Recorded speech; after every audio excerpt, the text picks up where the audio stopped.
Somehow feeling ko nagsinungaling talaga ako ng bongga. So yes, kami ay babalik doon.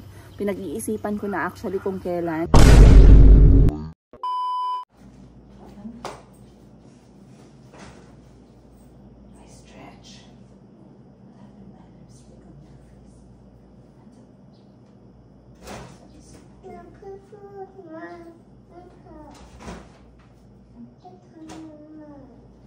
But it's pink. You see? Look at the color. It's for girls. This is for me. Oh. This is for the girls. Not for the girls.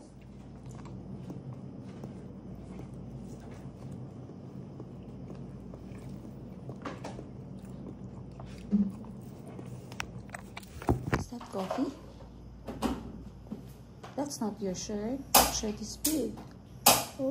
That shirt, it's big.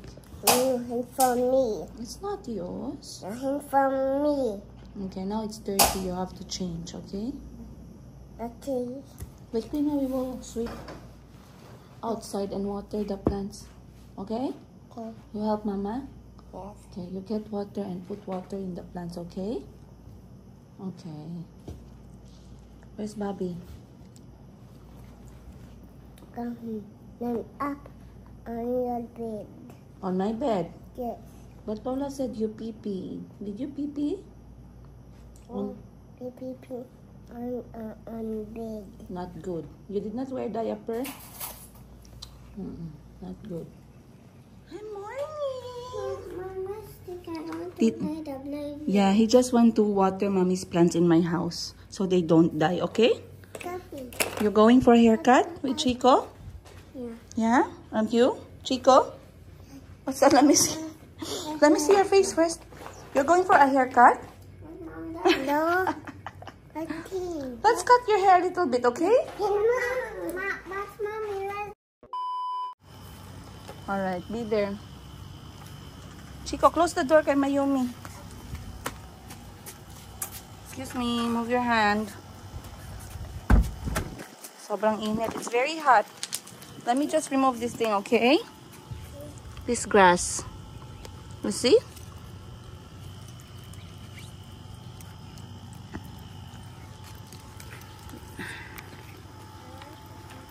Sabi kasi nung nag-landscape, hindi na lang makakapenetrate itong mga damo kapag makapal na yung ugat ng ating Bermuda. So habang nagpe-penetrate sila, kailangan nating tanggalin para mapanatili natin yung ganda ng Bermuda natin dito. So okay naman ang panahon ngayon guys. Sunday nga pala. Happy Sunday sa lahat. Okay yung panahon ngayon. Pero maaga yung sikat ng araw. Ilang araw na rin kasing umuulan. Tapos kapag umuulan, tutuyo yung mga damit. At pangit kapag ganun kasi, di ba may amoy ang mga damit kapag hindi naaarawan. Not unless babad siya sa downy.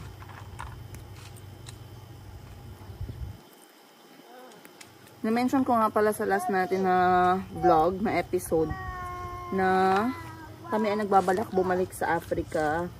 Yun naman talaga yung plano guys. Actually, to be honest with you, nung time na kasagsagan ng problema namin sa pag-aasawa. Sana all bagong asawa pa lang. Anyway, nung kasagsagan ng problema namin, I took it to the point na kinalmahan ko lang yung mga salitang sinasabi ko para hindi naman magpanik ang all. So, somehow feeling ko nagsinungaling talaga ako ng bongga. Kasi, fine, nagsinungaling ako. Hindi naman siguro siya bongga. Pero at some point, I had to really do that. Kasi nagtanong yung tatay ng mga bata kung kailan daw kami babalik. During that time na sinabihan ko siya na uuwi kami ng Pilipinas. So, eto, hindi ko to sinabi sa inyo. Hindi ko to shinare sa inyo. Pero I feel like I had to do that during that time. Kasi gusto kong i-handle. Chips later after breakfast, my love. Chips is not for breakfast, okay? Gusto kong i-handle yung time na yun kasi masyadong dramatic nung mga panahon na yun. Gusto ko siyang i-handle the most calm way possible. And sa tingin ko, yun yung pinaka maayos na paraan during that time. Syempre ako na lang yung nagde-decide para sa amin at para sa mga bata. So, nung nagtanong siya kung kailan kami babalik, sabi ko sa kanya, manganganak lang ako sa Pilipinas. Sabi ko, manganganak lang ako sa Pilipinas. I want to be home with my family. And then, sabi ko, tingnan natin. Kasi mahal din yung flight at saka marami kami. Bit-bit ko sila kasi hindi din ako papayag na iniiwan yung mga bata. So, yun yung sagot ko sa kanya. Ngayon, tapos na akong manganak.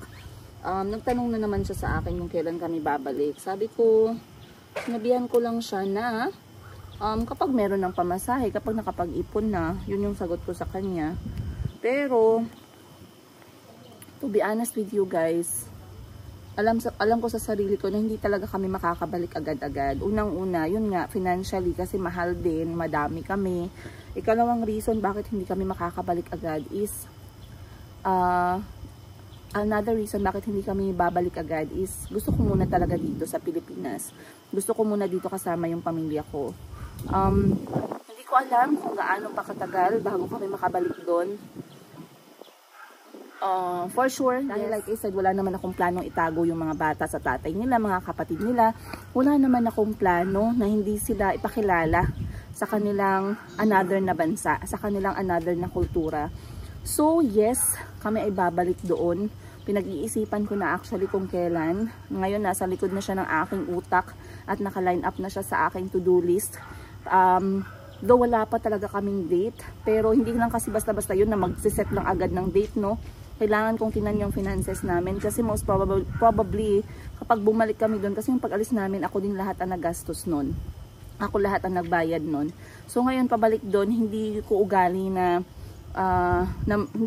na hihingi. Kung desisyon ko yan, ako ang gagawa ng paraan. Ganun yung ginagawa ko. Pero tingnan natin kung ano yung mangyayari. Siyempre, i-update ko kayo. Lalong-lalo na hindi nyo kami iniiwan sa aming mga kwento-kwento. Ayun. Alright. Ayun na si Calby guys. Nagbabike muna siya. Medyo mainit pero at least merong lilim konti. At habang nabisi yung mga bata, magdidilig muna ako. Kasi the thing about Bermuda, pag bago pa lang siyang tanim, kailangan talaga siya basang-basa.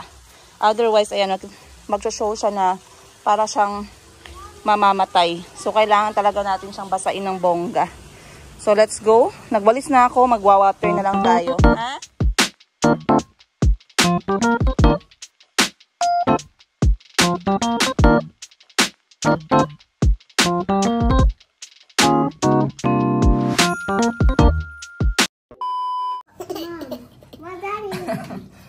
Finish your food na and go shower. Look at your face, oh. Ayun na. Mommy. Munawang, oh. Ay, dirty. Was I in the pool too? Yes. You were wearing the Chase towel, remember? Chase towel?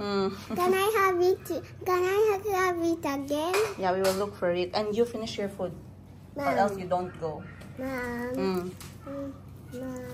Ayan ang ulam namin guys. At tumubo na yung, sa wakas tumubo na yung kangkong namin sa likod at kamote tops. Kaya every morning meron akong dose of green leaves galing kay auntie at kay mama.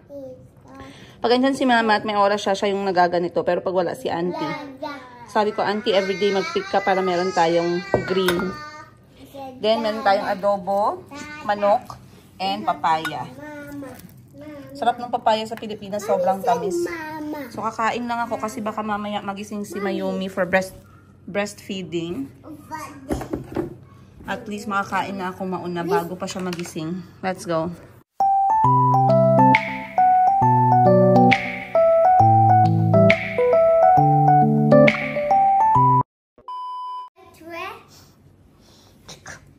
What's that, Chico? Your shirt. My shirt has bad manners. Your shirt has bad manners. Mom. Your shirt has bad manners? Mommy. Jump back. Jump back.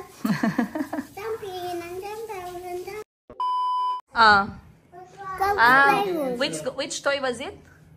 That toy with That one where you put the ball inside and then when you press the button, the ball goes down.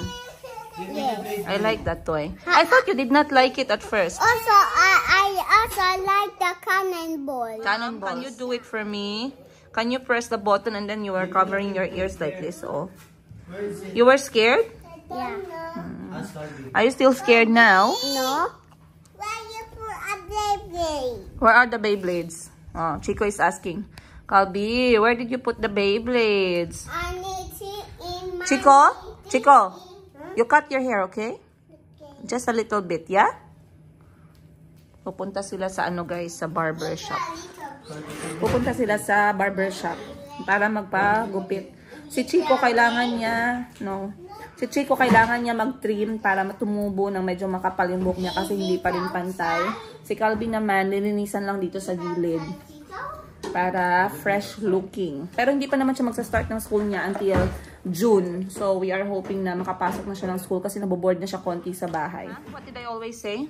When people are talking, you wait. You wait for your turn. Do you understand? Okay. Do we understand? Yes, Mom. So, if I'm talking to someone, what do you do? You wait. Can you remove that thing in your ears? What I learned, Chico. Remove it after cleaning your ears. It's not safe, okay? Okay. A few moments later. Ayan guys, dadalhin na sila ng kapatid ko sa sabit.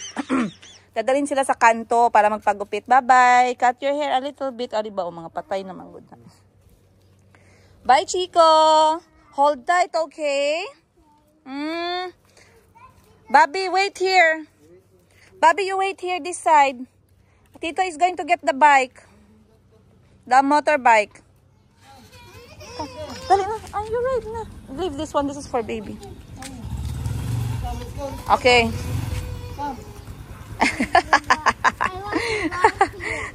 No, that's for small kids. For you, you're at the back. You know how to hold. You're a big boy. No, Step here. I'm a big boy. I'm a small boy. Hold tight. Chico, ala di siya mahulog. Hold tight, Bobby. Diyan lang naman sila sa kanto. Hold tight here. But Mom, I want to go pee-pee. Pipip? Later, Tito will give you the pipip. Dili mahulog. Alright, dinala sila ng kapatid ko sa kanto para magpa-refresh ng haircut.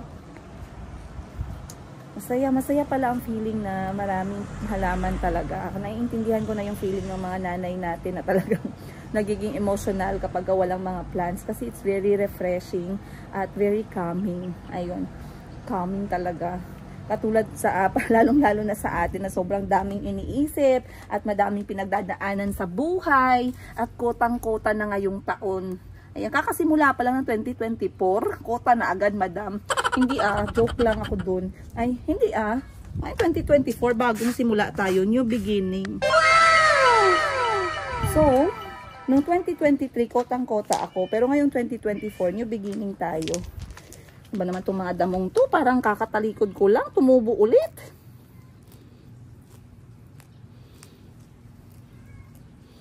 Ayan. So, medyo marami ako nagawa guys kasi si Mayumi ay tulog na tulog at hindi pa siya nanghihingi ng kanyang gatas, breastfeed.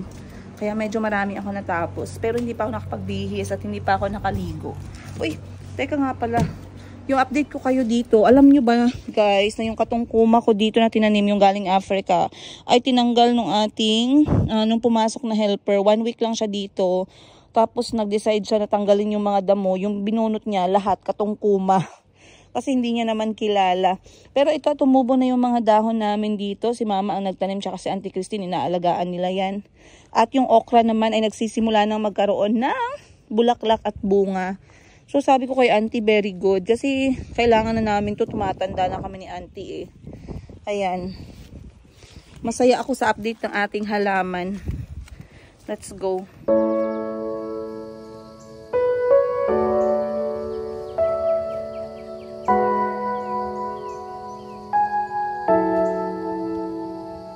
One eternity later. Alright guys, time check natin. Alas 10 pasado na ng umaga.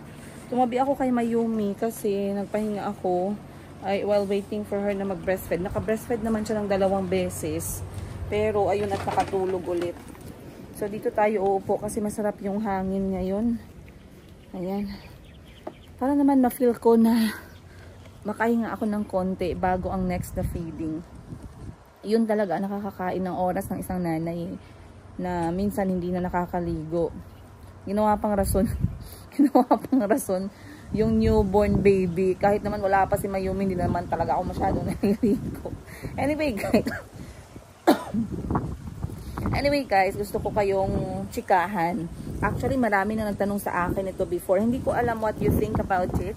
I don't want to say anything about sa iba na gumawa ng decision nila regarding about this issue.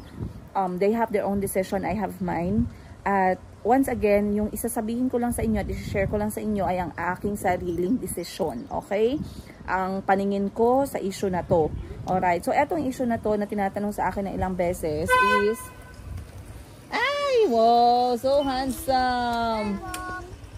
Wala ng buhok. Yes, lollipop. Wow, welcome back, Chico. Gigupitan yun niya sa taas. Welcome back, Bobby. Alright. Issue na to ay tungkol doon sa pagpo-promote ng mga online gaming. For me, online gaming or sugalan, kasi nakita ko na yung mga laro na yun before. Actually guys, kwentuhan ko kayo. Alam na alam ko yung mga klase ng laro na yan. Bakit alam ko?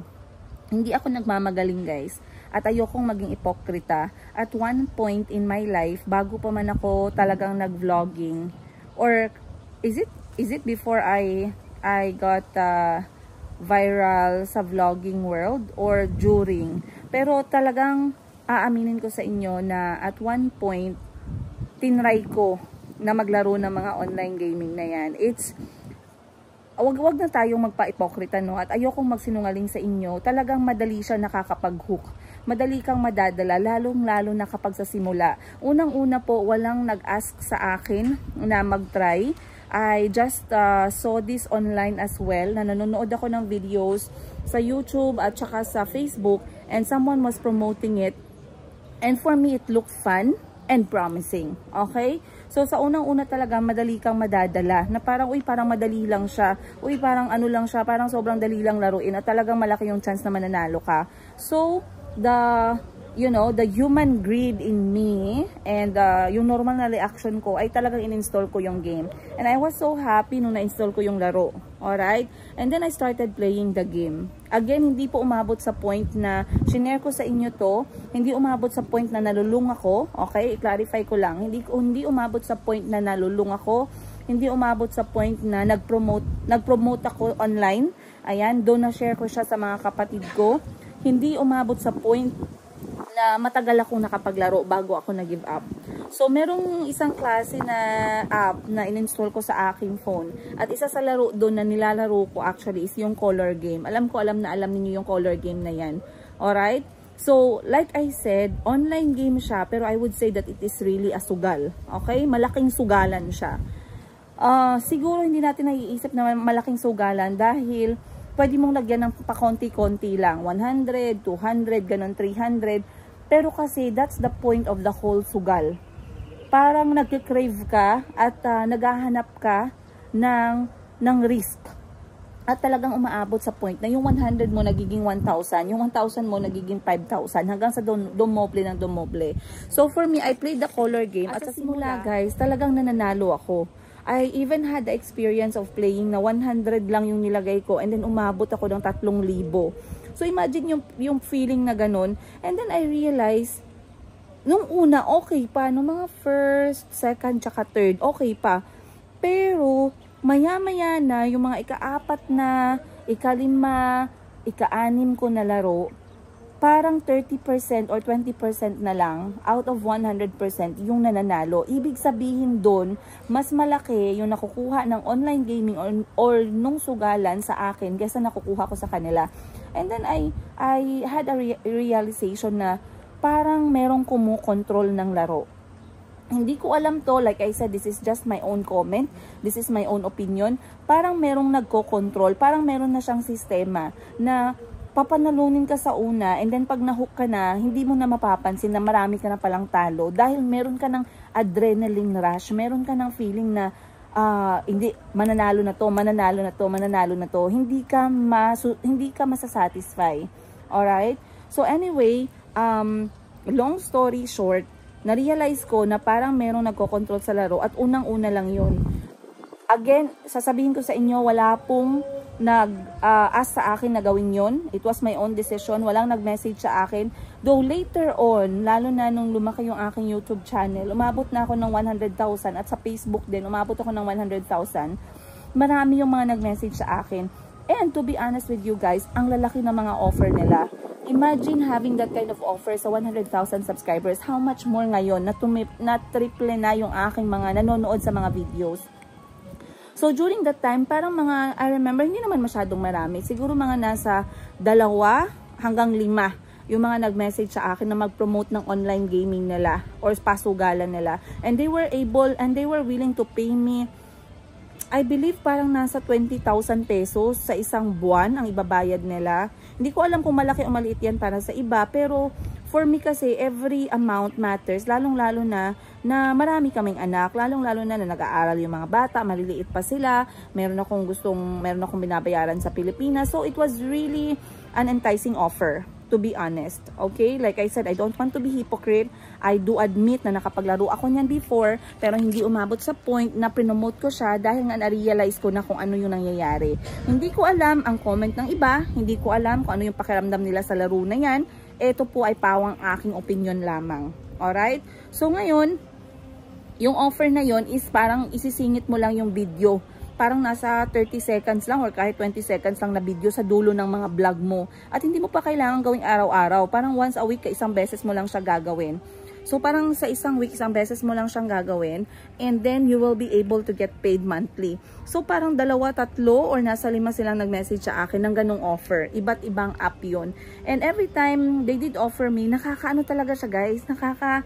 Nakaka-tempt. To be honest, sobrang nakaka-tempt. Umabot sa point na tinatanong ko sila kung ano yung best offer. Pero I cannot take it in me. I cannot have it in me actually na talagang i-push through. Kasi nagigilty talaga ako guys. Sobrang laki ng guilt ko. Lalong-lalo na kapag kahit na binalikan ko lang sila ng tanong na is that the best offer? Halos hindi ako makatulog sa gabi. Kasi why? Why do I have to be in that point na alam ko naman na it's not a good thing?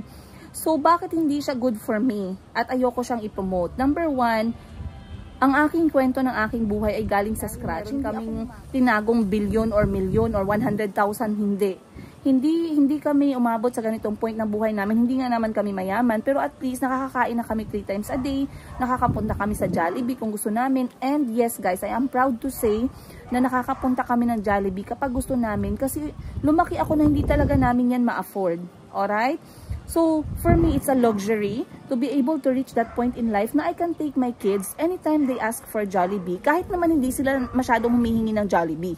So, meron lang talagang, kasi hindi ko sila sinasanay sa ganong klaseng pagkain para hindi naman nila hanapin. So, ginagawa ko at least once or twice a month, nakakatikim yung mga anak ko na mga ganong klaseng pagkain. So, anyway, like I said, talagang nakakatempt yung mga offer na ganyan. But then, I always had this reflection na hindi ko talaga makaya na i-promote yung ganong klaseng laro. Alam niyo kung bakit? Let me be very direct. I feel na willing silang magbayad para i-promote yung laro or yung sugal kasi alam nila na mas malaki yung makukuha nila kapag marami yung nalululong sa sugal. Okay? Kasi bakit ka willing magbayad ng ganun kalaki? Yun yung question ko. Bakit sila willing magbayad ng ganun kalaki? At ang tinatarget nila, yung mga vloggers na malalaki na. Bakit? Kasi alam nila guys, na mababawi nila yon. Hindi ko alam kung how many times nilang mababawi yon. Pero, grabe silang mag-offer. Imagine having that kind of subscriber lamang. Paano na lang yung mga milyon-milyon ang subscriber? O, diba? Ngayon naaawa ako para sa mga nanay, para sa mga tatay, para sa mga estudyante na pwedeng malulong sa mga ganyan na alam naman natin na wala silang means or wala silang pera or enough lang yung pera nila pang gastos pero nalululong sila dahil nga merong someone na nagpa-promise na it's really a promising game. Merong someone na nagpro-promote nito. And for them, they find it like an easy answer maybe sa kanilang mga problemang financial, maybe they find it an easy answer sa kanilang mga pinagdadaanan. So, like I said, you can't blame each and every one na naglalaro niyan kasi each and every one of us has our own battle. I have my own battle, but I don't really find it a way to solve my issues, to solve my problems, to solve my financial problems in life. And I cannot, personally, hindi ko siya kayang i-promote. Kasi nga, hindi ako lumaki na merong shortcut.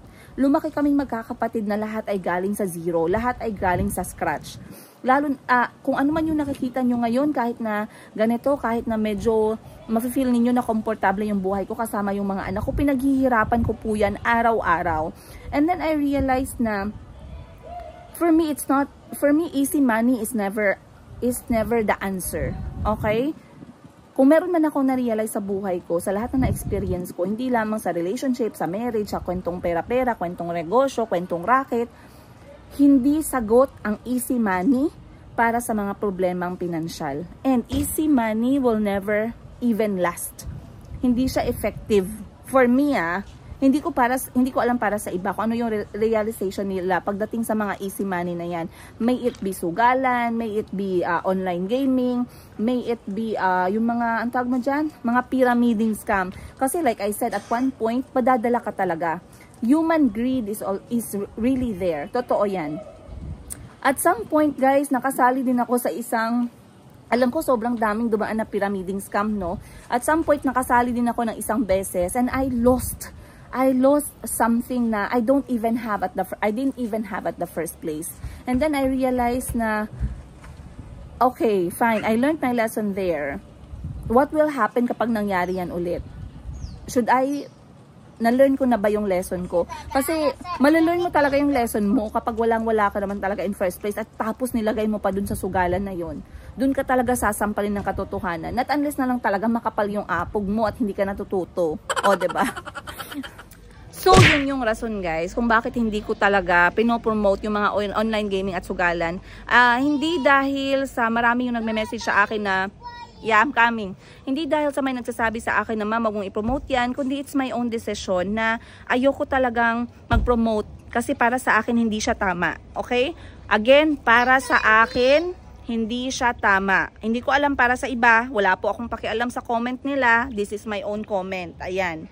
So, wala akong judgment, wala akong masasabi sa ibang mga tao na nagpro-promote dyan. Bahala kayo kasi ano nyo naman, choice nyo naman yan. Pero para sa akin, gumawa ako ng choice ko and I am proud of it. And I am happy.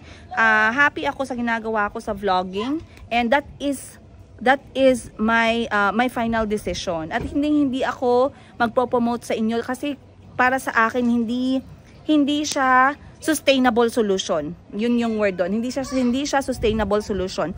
At mas masaya ako sa ginagawa ko na pinopromote ko sa inyo yung mga negosyo or racket ko na talagang from scratch. Katulad ng pagbebenta ko ng mga damit galing Bangkok, Thailand na nakikita nyo naman talaga na nandyan.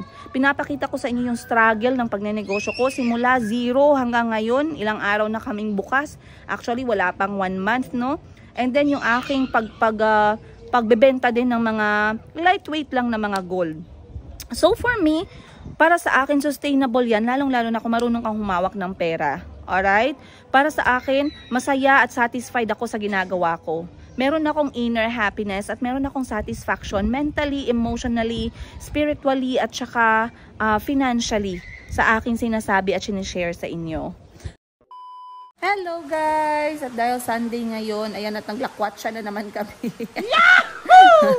Few moments later, sumakay kami ng van nang walang ligo. Ayan, pero at least naghugas naman guys kahit walang ligo. Naligo naman ako kahapon. Tama na yun. At kami ngayon ay nandito sa Domesville, Tupi.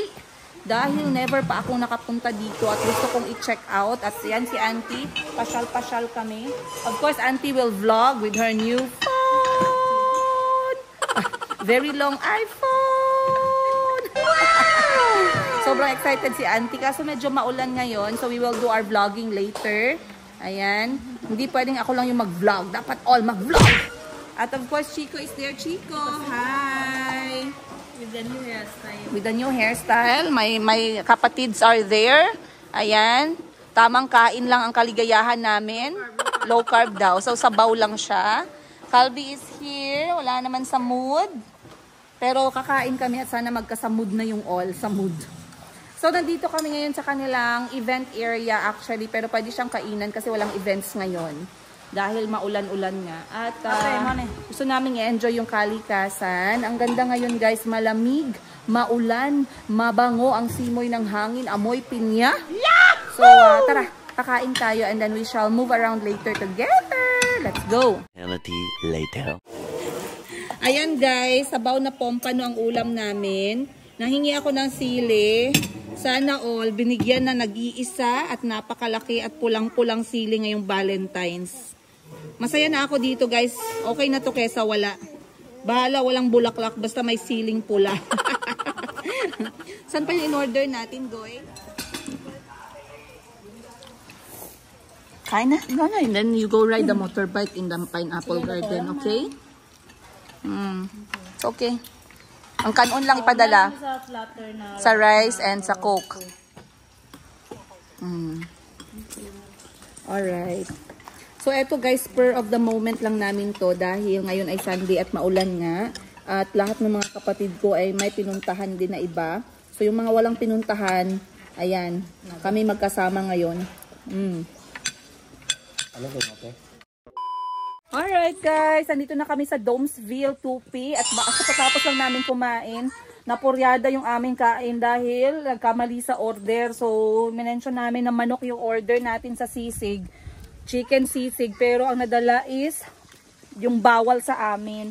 Kaya medyo natagalan kaming kumain dahil isa na lang yung ulam na natira. Pero okay lang, nabusog pa rin naman. Check out lang natin yung kanilang mga dome dito kasi ang ganda talaga nito sa sa Facebook. Yes, but it's deep, quite deep, right?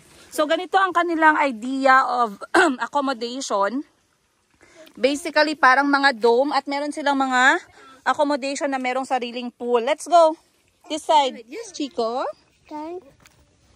Numbers. Numbers? There's a bee. No. There's a bee. Alright. Actually, ang ganda naman niya dito sa baba. Pero mas maganda, I think, kung meron tayong bird's eye view. So, kausapin ko yung kapatid ko na kumuha ng shot nito using the drone. And then we shall see. Actually, meron naman siya online, guys, by YouTube. Yes?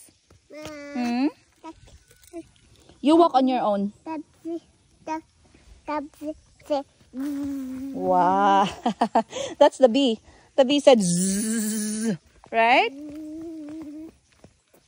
Napakaganda ng mga ganitong klaseng accommodation kasi sobrang relaxing. Tsaka minsan, it's a good change na din, no, from the city feel. Alam ko madami sa atin ngayon yung ganito na yung mga hinahanap natin. So, doon sa kanilang area, ay doon kami nanggaling. We had lunch over there. There's another place for lunch. Then, ang entrance nila ay nandun din na side where the pineapple plantation is. Then, marami na yung mga dome na nakapila dito. Ang ganda naman itong duyan na yan, oh. I like it. Then, dito, medyo pababa siya. Let's see what they have. Oh, they have golf course down there. Okay. So, in fairness, marami silang mga extra activity kasi nakita ko meron din silang ATV bike. Over there! There is a golf course over there. Golf course. Alam niyo yung golf? Alam ko yung lalong yan, pang mayaman yan eh. So kung mura lang dito, i-try na natin para naman meron tayong experience ng golf. Ayan. So medyo medyo steep. Huwag natin dalhin dito yung mga bata pag walang kasama. Dapat sabayan nyo talaga kasi baka mahulog sa bangin. Malaki na yung investment ko sa mga anak ko. Sa Yakult pa lang, lugi na ako dito guys. Ayan, ganyan siya kaganda. Pag kasi no, parang walang effort kapag ka nasa kalikasan ka. Kasi naturally maganda na yung kalikasan. Hindi na kailangan ng marami pang pa-effort. Enough na yung kulay berde, puno ng niyog, at konting halaman para ma-appreciate natin yung isang accommodation in a natural setting. Hi! Hi! Wow! Mom, can I go in the bridge is falling down? So, habang si Auntie ay nagpipicture-picture at umiikot dito sa Domesville, samahan ko muna yung mga bata na maglaro sa playground. Wow! Ang saya ko guys kasi akala ko hindi natitila yung ulan. Mabuti at biglang nag-stop. Ibig sabihin makakapag-enjoy kami. Yay! Let's...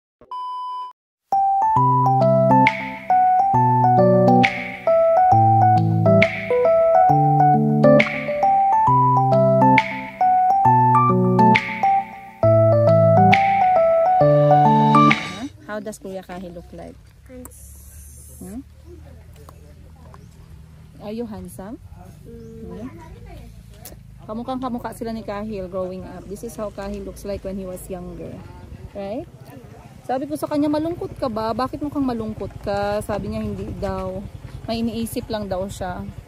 Sana all.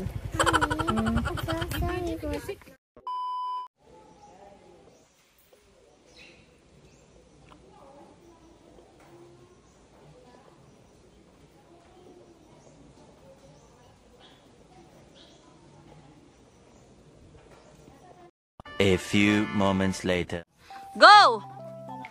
Hands up! Woo! When you slide, you have to put your hands up first. Try again. That's how good it feels. Chico, are you ready? Go! Swing, swing, swing, swing. All right, Calby, put your hands up first. 2 hands. Sit down. Sit first. 2 hands. Ready? Go! Whee! Good job! Yay! So, hold. Okay. Hold. Ito yung experience sa mga bata ngayon, guys. Kabayo lang sila. For the kabayo episode, horse! Hold tight. What does the horse say?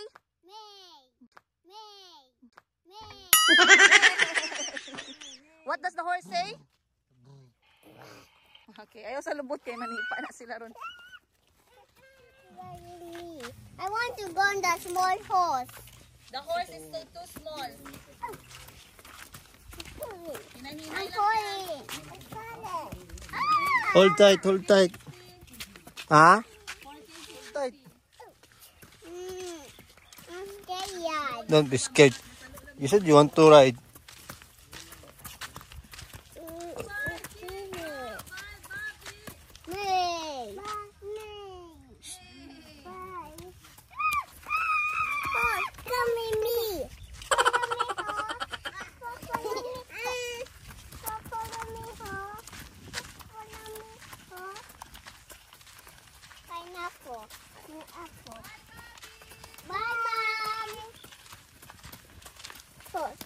Horse. Follow me. Follow me.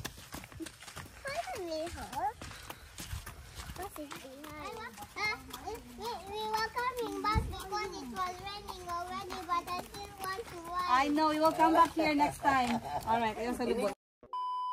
Alright guys, yay! Napakaganda ng araw ko ngayong araw dahil I was able to give the kids something na they enjoyed and something na they were so proud to share. Pag uwi namin ng bahay kanina, sobrang saya nila at sobrang saya ni Calby na nung pinapaliguan ko siya kasi pagdating namin nagligo kami agad dahil medyo naulanan kami. Nagsabi talaga sa akin si Calby na thank you ma'am for letting us ride the horse. Sobra akong na-touch doon kasi actually, malapit na ako ma-disappoint dahil nga ulan ng ulan, hindi sila nakasakay. Pero nung pauwi na kami sana, pasakay na kami ng sasakyan, tumigil yung ulan. And then, nag-remind si kulit-kulit sa akin na, Mom, we have not yet ridden the horse. Can we please ride the horse? Ganun talaga yung request niya. Kasi sinabihan ko naman siya na pwede, kaso nga maulan. Pauwi na kami, dun pa tumigil. Kaya dinelay ko muna yung uwi namin para lang at least makasakay sila kahit ilang minutes lang. So, they were able to ride, though yung pabalik nila, which was only guys like 5 minutes lang na ride ng horse. Pabalik nila, umulan na naman ng konti. Pero at least na-experience nila at sobrang saya ni Kulot. Sabi niya nga, Mom, we are coming back. If narinig niyo dun sa last clip na sinabi niya, Mom, we are now back. I still want to ride but it's raining. So, natutuwa ako at able siyang mag-communicate sa edad niya kung ano yung disappointment niya, ano yung galit niya, ano yung mga bagay na nagpapasaya sa kanya. At saka pagdating ni Mama ngayon, talagang sinalubong niya, Lola, Lola, today we went and ride the horse. Chico and I went to the horse. sobrang nag-enjoy sila na hindi talaga nila nakalimutan hanggang ngayong oras. So, for me as nanay, I feel accomplished. I feel proud of my kids, of my children. I feel proud sa pamilya ko na suportado ako, and I feel proud for myself for really trying my best. Kahit na hindi ako perpektong nanay, wala namang perpektong magulang, but I'm trying my best, you guys. And of course, maraming salamat din sa inyo na lahat na nagmamahal sa akin tsaka sa mga bata. Yun lang. Ayokong maiyak at ayokong maging emotional. Basta masaya ako ngayong araw. And ready na ulit ako maghanap ng pera bukas. Dahil pag may lumalabas ng pera, kailangan may pumasok. Tayo ay magsisipa-sipa ng lata next week sa kanto. Ayaw naman nating mangyari yon. Kasi baka magutuban tayo dahil gastos ng gastos pero wala tayong income. Anyway, you guys, maraming salamat ulit. Sana may natutunan kayo, sana na-inspire kayo, at sana ay na-entertain ko kayo kahit paano sa episode na to. I'll see you guys on the next episode. Ka-boom!